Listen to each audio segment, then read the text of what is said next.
What is up, everyone? This is Sarah G, and it is GenZ-Gab. Let's get into it. So, I have had a very interesting week. I got to see Brooke, who we had on the podcast earlier last year, almost. Yeah, it's been a year. So if you're curious about who Brooke is or haven't really listened to it, which is fine, go and check out on GenZ-Gab the Brooke Alex episode 2. It is amazing how much production factor changes over time. I'm just going to say that quickly about myself included because I have been working tooth and nail to really figure out what to do. It has been a learning curve, and I am glad for anyone who's been with me. I can take bad feedback, whatever. I just meant that it was really funny because I really don't get much, and I realize I'm my own worst enemy when it comes to this and giving myself criticism. And yeah, I don't know much more than that. The problem is that I'm also annoyed right now with the possible TikTok takeover, and we all know how fun that's going to be for a variety of things. Nobody ever lets Chew finish. Like, oh my fucking god, let the man finish. You people in Congress need to really consider what you're asking, because what you're asking isn't even anything. It's a motherfucking train wreck, what you are asking. It's a little bit just not good, man. I don't know what else to say. It just felt really wrong and all. Like, what did I watch yesterday? Really, what did I watch? And aside from that, I also watched Grey's Anatomy. Yes, I'm going to continuously talk about it, no matter how much I hate certain aspects of it. And before anybody says do you hate watch it? No, it's just a never-ending cycle of what I think they could do to actually make it a little more interesting or change it up a little bit. People go, it's a completely different show than it was like 10 years ago. Well, yes and no. Maybe, I don't know. Repeat the question, please. I don't know anything except for that if you're recycling plot points, yes, I realize that what now I'm doing is more recycling the plot point of Calzona plus Mark, but see, Station 19 has done that with Marina and Jack, and I wasn't even going for that idea in the beginning when I was thinking of that. I was just thinking about the first scene in the locker room, like I constantly mention, where Mika hits on Lucas, and, I saw a lot of potential there. And yes, the friendship, and I'm never ending talking about this, but again, Grace knows there's something up. I don't know how much they're paying attention to me, but they know enough that they're making me feel like a weirdo when I see some of their posts now. They love to cheese and market, all that stuff. But aside from that, I'm just talking about the goodness. Last night, the only relationship, honestly, that I cared about seeing growing was the mentorships, obviously. Also, a trigger warning quick, just because, I'm sorry, Kevin McKidd, but if Owen does something that royally fucks up Addison even more than what she did, people go, she got barely hit. I don't know what's going on, but Amelia will not recover. Clearly, Lucas will not. Little Shep, nephew, will not recover. Again, you can say what you want about, how Mayor whatever was, or the not very close. She got him. She was gonna hire him regardless. Have you seen Jackson? Like, throughout the years, he's really a Jackson. He's a little bit of George in a lot of ways too, but he's more of a Jackson. Okay, he's Jackson. If we're gonna parallel, he's Jackson. And I know people are gonna be like, "Why did you repeat it so many times?" To be honest, I don't really know. I don't understand. I am currently trying to wrap my head around coming off of a very much bender from Orlissa, whatever it did to my brain and my body, my mind, I can't tell you. I have been back on my regular meds, and again, before anybody says anything, no, I'm not saying don't take it. No, I'm not giving medical advice. I'm just specifically telling you how my mind is going back to normal from all of this. And yes, I am now finally falling back to sleep a little bit more at a normal time. Yes, I've taken out some of the stresses in my life, but unfortunately that'll lead to more stresses and money issues. But I don't have the energy to do that right now. So, not now is the mode of people who would say that ADHDers have now versus not now. This is not now moment. So also with this whole TikTok ban thing that's coming up that I constantly see from people is that they're showing like older videos and like their first video to hit 1,000, and then I just realized like I have to go back so far away, and then I have to make sure that I'm okay with the video that I did, because it was the first level of, yes, I finally got some views, but what stupid thing did I do, or what was I doing? Even though I've been kind of making some of that same, like, reaction videos, like, from 2019, 2020, but I think it's also just weird because that is such, like, a it feels like a lifetime ago that you don't even realize happened, and yeah, it was 3 years ago, so, but I get really nervous sometimes because I'm like, I'm already making a piece of shit out of myself. I'm looking like a piece of shit on social media all the time. And I don't really quite know what my next move is. Again, yes, I have no shame in making snarky comments back again, typical middle child, but it's always just like, what was I doing? And that's the thing, like, I get it. And again, that goes back into what a lot of people say about what they think about social media happening for Gen Zers and what we can get canceled for. Or people keep talking about the whole millennialism, and I hate that word. I've decided I hate that word so much because not whatever, but it's because it's also like, I take the damn test to prove that I'm Gen Z, which I am.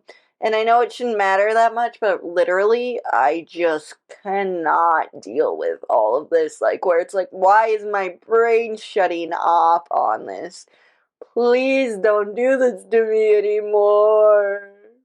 But yeah, it would be interesting just to see. And then suddenly you see reposts that I'm like, here's the thing. Here's the thing. What if you don't really, feel like you should be known for that anymore as well? Like, a lot of my reaction videos have to do with weird stuff, like, the so satisfying ASMR kind of things, which again, more people can pull off because I'm such an awkward fucking person that I think that that's where it goes wrong constantly. So that was kind of a separate thing. Also, I just laugh all the time at where, there's so many doctors going around now giving advice, but that even doctors in themselves don't agree with the advice. And I love that because there's a crapshoot anesthesiologist on there. And I know I mentioned anesthesiologists earlier saying that they would not recommend giving something in, like, the wealth gaps and the poverty gaps, like, where with wealth gaps, nobody says no to wealthy people. And with the, poverty gaps, they're always saying no. Also, if you did not see, this is just a separate sidebar thing, that the Wizards pod, apparently Jennifer Stone lost a bet, and they have to now, like, donate $15 to the charity of the choice. She has to do it, but David and her are doing this, I don't know, they're doing a poll on which way you should go for it. And the problem is, with this specific poll, I've had family members, affected by the cancer that that his charity is involved in. However, as my Hashimoto's ass, my autoimmune issues, I have to live on, you know, a hormone the rest of my life,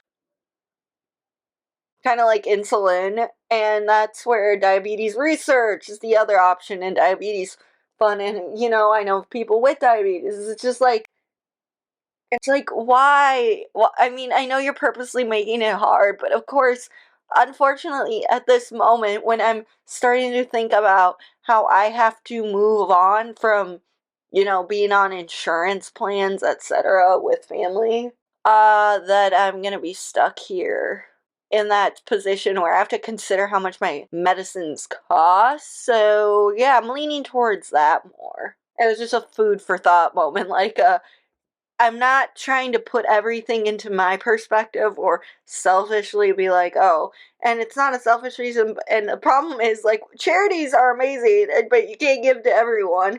And I felt like they were doing that on purpose because it's like so many people have the same kind of argument as I do with the whole diabetes versus, helping family with cancer. Yes, that's, or affected in the hospital bills, because all of it matters. And they're all great causes. Like, Why are you making me choose between that? Because I think it's like, either way, it feels like I'm doing something wrong, which I know it's not the goal. Like, that's not at all. But I'm saying, like, it's a conflict, like, deep inside me, because it's like, when you do two different medical issues, like, I'm not saying that, if it was a charity for, again, kids in public schools, all those kind of things, like food wise, whatever. But when it's two actual medical condition stuff that where it's like, oh, it's almost too hard to choose between the two. And maybe there'll be other options, but it's like, obviously, unfortunately, again, like, we have to make hard decisions. It's not like Sophie's Choice level, but, and again, I don't know too much about that movie. I saw it once, I actually got bored by it. The acting's brilliant, but I got bored by it, so I'm probably not the best person to put it in as a reference, especially because it's getting to be an older reference, but it's a reference that's always kind of been used, and even if you don't fully get it, you at least know it was a movie. Meryl Streep, all that kind of stuff, so yeah, speaking of Meryl Streep, the only murders in the building, she's joining the cast. That's pretty cool. Aside from all the chaoticness that's going on with Paul Rudd, what is this character going to do next season? You name it. So, there's that fun little sidebar of my life that I've thought through and the hecticness. And now that I'm freaking out, because yes, I did quit my job because I needed to, because it was better for me. But yes, I understand why some people are kind of hesitant at me that I did it, because I could have had so many opportunities with, you know, insurance, etc. And yes, I get that, but it's just like, it's frustrating to, even though it was, shorter shifts, all that stuff, but to feel like you were stressing over that, like, or if you're gonna get fired. Because I think what people don't get a lot is that people with anxiety disorders or ADHD, you name it, we just always think we're gonna get in trouble. And I know that's not the thing, but it's just like a reaction, and it shows up all over in your body, and then it just makes for a lot of uncomfortable moments within yourself that you're just like, yeah, not feeling this, so yeah, we're good. And again, I'll talk more about Brooks' concert, what I saw. I will talk more about, the TikTok ban, but right now this has been weighing heavy on my mind of just what I don't need to happen at Gray Sloan Memorial, okay? And again, I do not want that pregnant woman to have lost her child, all that.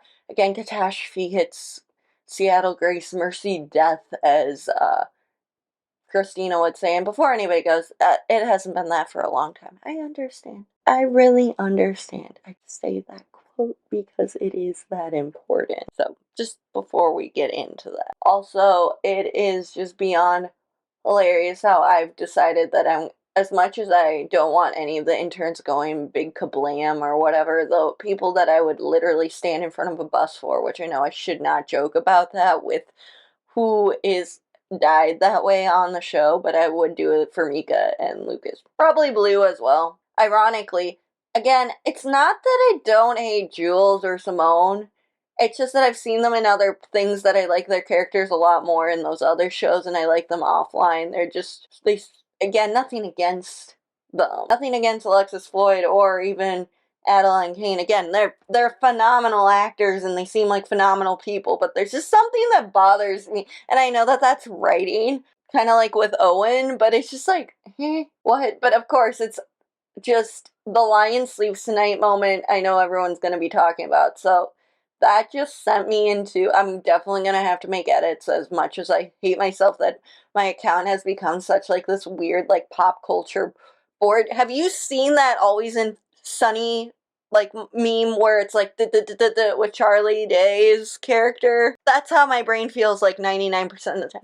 Also, I'm trying to figure out Instagram Reels, and people keep giving me this clickbaity, go and talk to so-and-so. So-and-so will fix it for you. Click on, I don't have money to do that scammy thing. I don't have time to really understand how to fix it. And you know what? It is what it is. I constantly get the short end of the stick. I'm the middle child. It all makes sense, okay? And before anybody goes, no, the oldest have to keep everything together. That's what the universe wants you to think. No, no, no, no. Us middle childs are the glue that are literally holding everyone together. And I'm not the only buddy who said that. Like, that is a genuine thing that people have been saying, and therapists. So go and figure it out. Just saying. But people ask me why I'm so high energy, stressed all the time, and nervous of what I'm gonna say next. It's because I've been living in my parents' house for the past 3 years since COVID started. And then I have other people telling me that, oh, give it another 4 years, you guys will be good.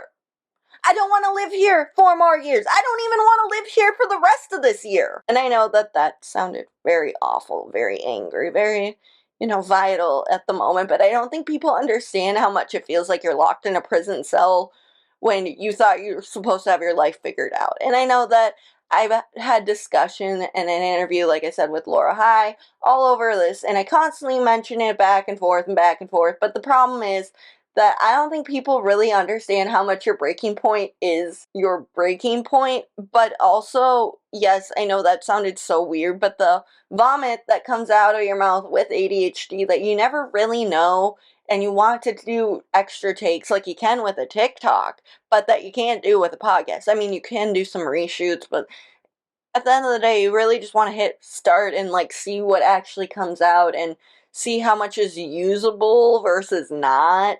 And that's kind of why I'm going back and forth with these never-ending sagas that I see, like ideas with Grey's, I see ideas with other TV shows. Again, I've been rewatching Bones. Bones is so weird that again I look like Emily Deschanel enough, and yet I look enough like the Bourneys, where it's like if they did a reboot, would there be a chance that I could slide myself into as a chance to being like their daughter? Probably not, because I'm way too old for that, because at the time, but they always do those age gap rages thing. If you know, right? Anyway, what was I gonna say now?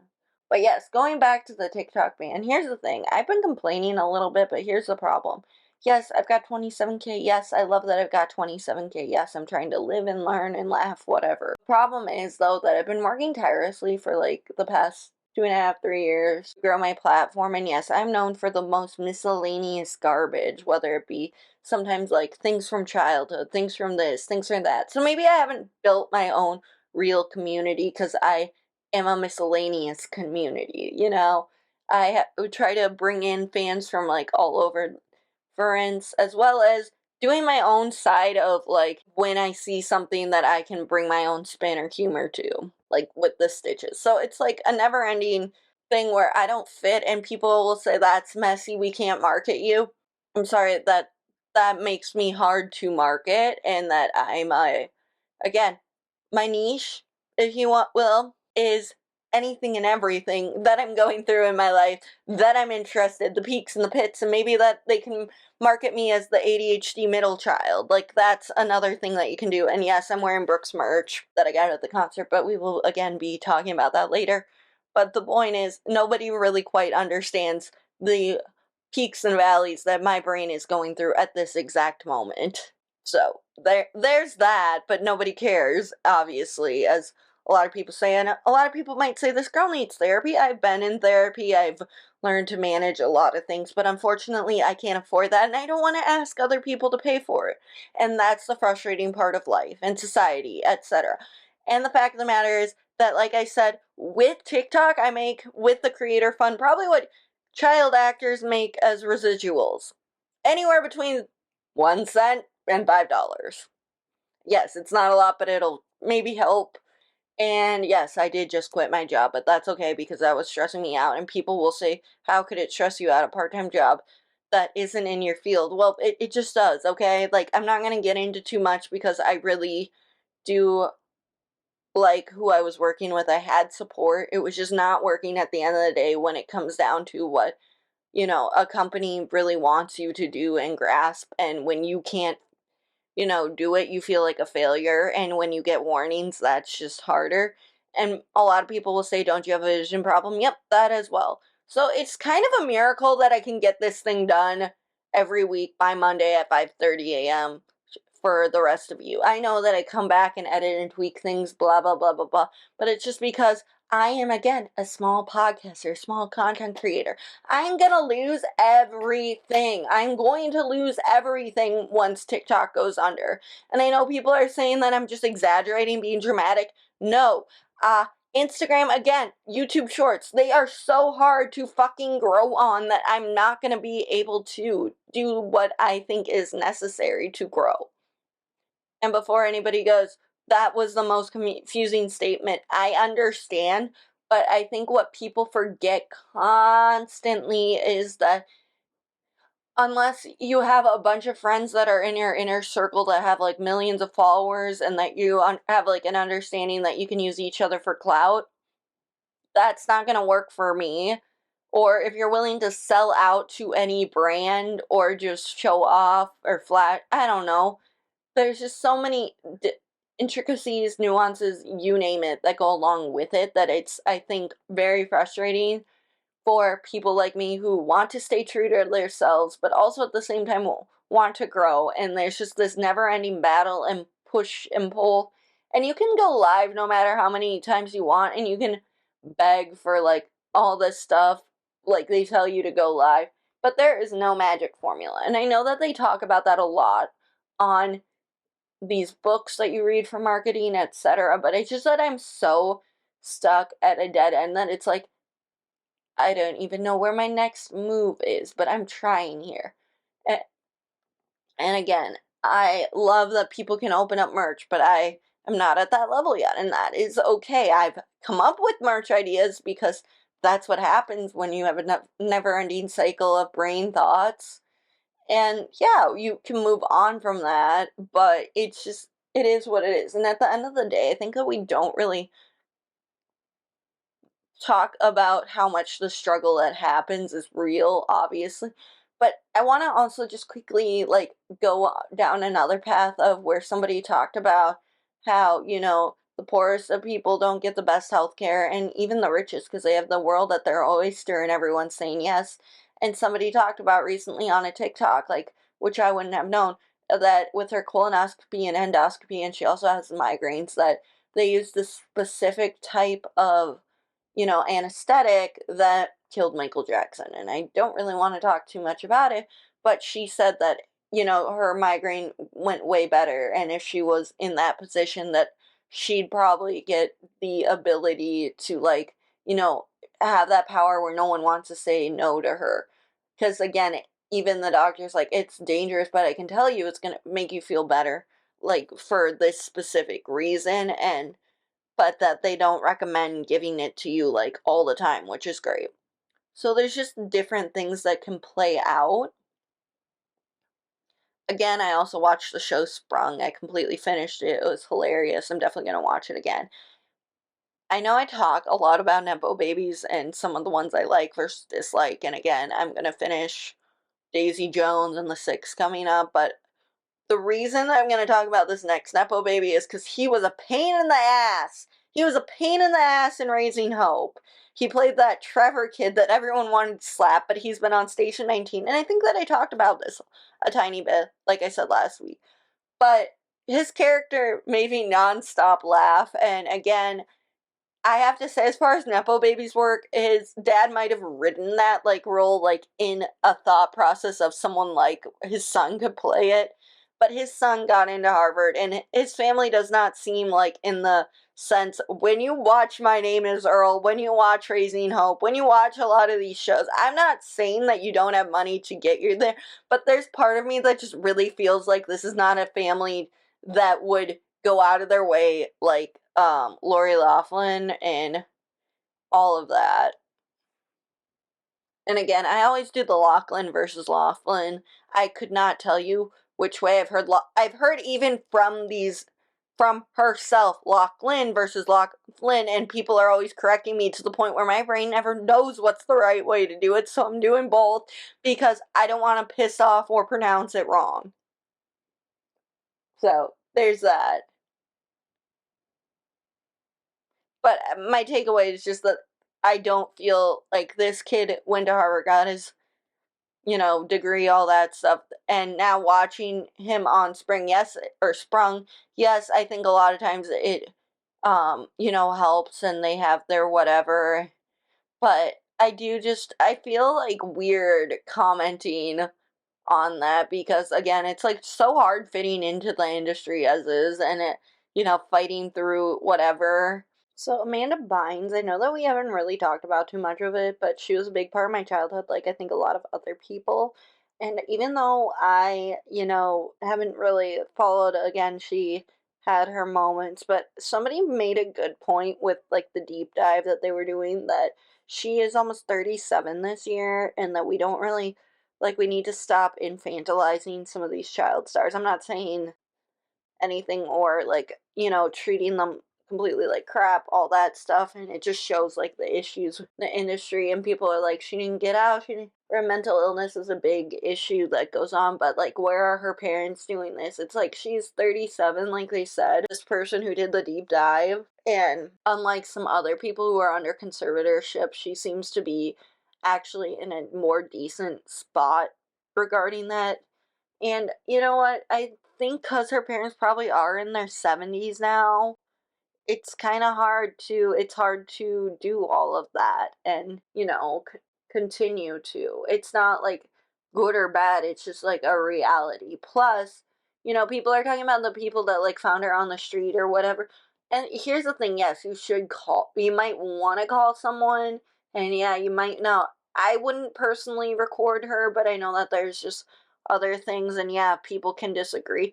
But if she was, not in the worst spot possible, you also, just from some things that I've seen within, people who have suffered from significant mental illness that I know of more as well. I think it's like a delicate subject. Like, again, I'll throw out the nuanceness that is, but it's kind of like, okay, you can do some stuff, but it's like at the end of the day, it's really hard because once you call the police or tell them to stay there, and then you might have them run and it just might not end well, etc. I'm not saying, again, hopefully with the clips that are floating around, it wasn't as bad as by the time she's been. And I know meds take a lot of time to figure out, etc. And I know like my time has seen different things. Like with Selena Gomez, you wouldn't have really known that she was going through some of that, but it doesn't mean anything. And people would be like, well, she's got a good PR team at this point.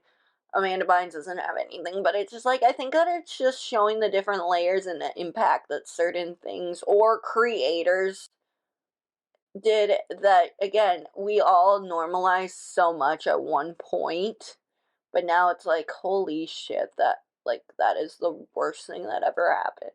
And I just wanted to touch on it a little bit because people would be like, oh, maybe, why aren't you talking about her? Well, for starters, I think that I don't know too much more. Again, she was iconic in my childhood. Again, like I rewatched a bunch of the Amanda Show growing up. I rewatched What I Like About You. I did What a Girl Wants. Like, again, I did watch like the She's the Man, Hairspray, Easy A. Yes, I loved her in that era, but the problem is like it's kind of like every once in a while, yeah, I guess you throw a bone, but you're also asking where's your bone to get like the where's your pat on the back with everything.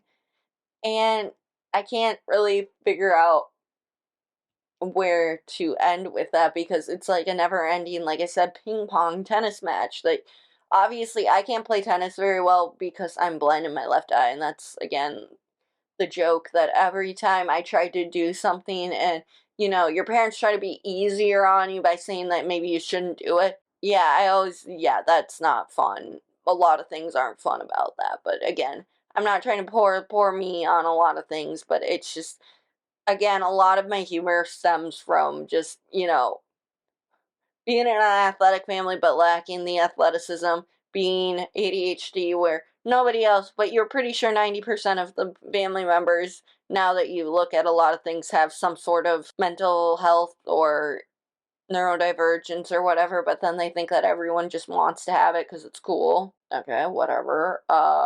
It comes from somewhere. A lot of times it is inherited on the paternal side. Are we just gonna ignore that? But all right, keep moving on. But yes, so again, as I go through this miscellaneous, similar, different moments about life and who I've seen and who I haven't, that is a lot of my TikTok page that you want to talk about. So yeah, maybe I'm not garnering the right viewers because I have such miscellaneous viewers, but I think that that's the point. I think I don't want to just be limited to one group. Like, I think that, yes, on one hand, you want to be known for, working with certain collaborations with certain people, and I think that works in a lot of ways. But I also want to say, at the end of the day, only you can do what you want. I mean, find the thing that only you can do. I finally decided the thing that only I can do is, find the very many parallels, go to different TV shows and find those parallels, react to them, or make very convoluted, very insane ideas out of them. And it's not even conspiracy theories. Like, no, like, I'm not like that level. I mean, I'm probably crazy to a lot of people, but there's just so many intricacies that I can't even describe. And again, I talk like Energizer Bunny, or the Red Bull when Schmidt had it. Like, ever had a Red Bull from New Girls? Yeah, so there's that. And as I wrap up this week's podcast, so I'm going to be talking about Brooke's show and, just the whole thing about obviously finally meeting, one of your internet friends is so different, like, where you're just, like, letting them know. And it's hard to describe, like, friendships because people go, you shouldn't be talking to strangers on the internet. I would say 85, 75% of the time, especially if I'd say 90 if you haven't had any sort of internet safety training, but that's, yeah, a different thing. And also, again, I'm not one of these teenagers, which I completely get why people want to put some ban on that, but they really don't care about, like, the mommy bloggers or, the family bloggers, etc. Like, they have their heads so far up their ass when it comes to this stuff because all they care about is that, oh, it's Chinese. Oh, the government's gonna take us, blah blah blah. No, you just don't care. You just want to control us, which I understand is so frustrating for you guys because you can't. And the fact of the matter is, the only things that you pay attention to is because you've never been on the app are seeing these people blow up. So again, not doing the research, but separately, I'd say for creators like Brooke, again, TikTok helped her grow her platform and see things. I mean, she's grown so much on social media because of using it for her music, obviously. And not that it works out for every single one. And again, a reason I like her music is just because it's so relatable. I think for anyone who's in their 20s or just has, has an very close family, all that kind of stuff. But she really writes from the heart and, like, her perspective in life. And I gotta say, obviously, Look My Age is her new song, but all of the others, like Grace, she played, obviously. I'm Sorry Tokyo, which I'll never not bawl at. But listening to Grace with your mom is the funniest part because, again, my mom and I are nothing alike, and I always laugh when people are so much like their um parents or their moms. And again, though, when you're listening to the song with your own mom, I think it just, like, has this, like, weird moment that comes over you and you don't know what's happening. But aside from that, they Lost Boy Crow and Kid Cadaver was also on her indie pop, or again, she was in the middle of that. And it was just so fun to see how many people, ironically, I did know Lost Boy Crow, but not in the same way. Like, there was different bands people are part of before then, which you forget about. So you think you've never really heard of music. I think kind of similar. Like, a lot of people go around joking, like, I don't think you've really heard of me, but then suddenly you've heard of me, but through other kind of songs and writing. But it was just an overall good show. I got to listen again to I Don't Take Pictures Anymore, which again, it sounds like I'm hyping so much up, but it's true. I think the reason, again, many people like me or many people like that, you know, independent artists, the independent rock pop, is because it's people find a way to write about kind of what they know and make you feel connected, like you're not so lonely in this world. And I really appreciate that, especially in how our society is today. And then it's, again, no matter where you are, you're always connected. And I think that that is a beautiful message, that when you're listening to these things, you can feel like, okay, I'm not so alone here.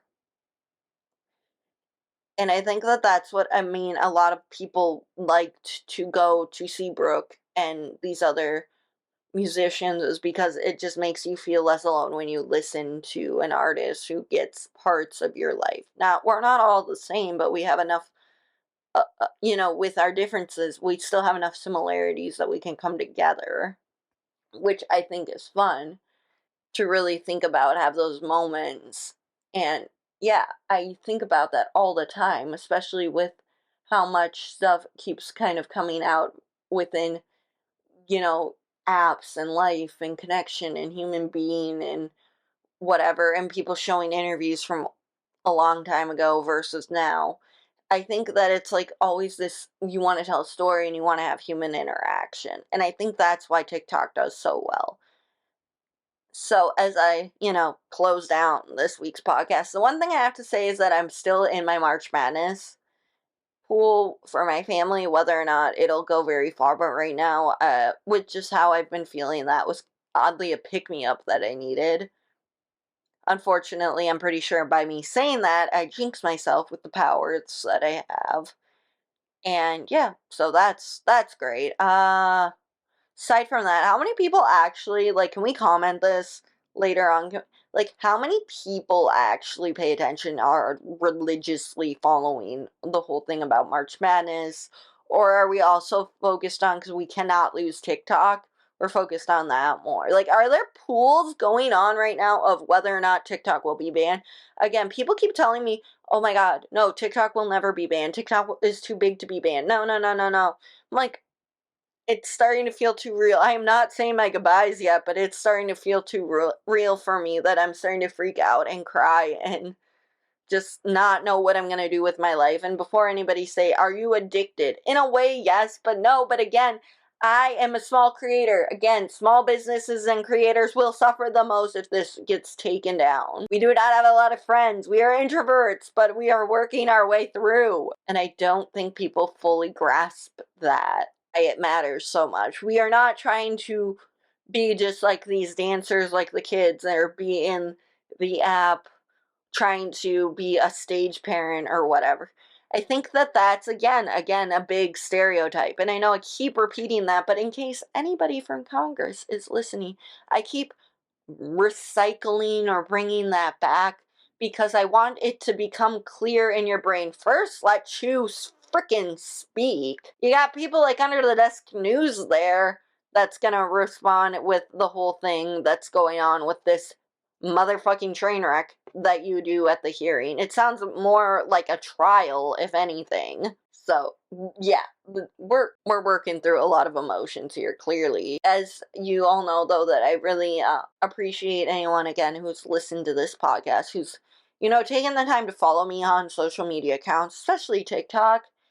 I know that people are going to say you completely keep bringing that up, but it's like, I can't stop bringing it up because I'm too nervous that I'm going to lose it. So, yeah, I just want to keep saying thank you for everyone who has taken the time to, follow along with my insanity, with how my brain works, with how, the never ending cycle of, is this going to happen or not?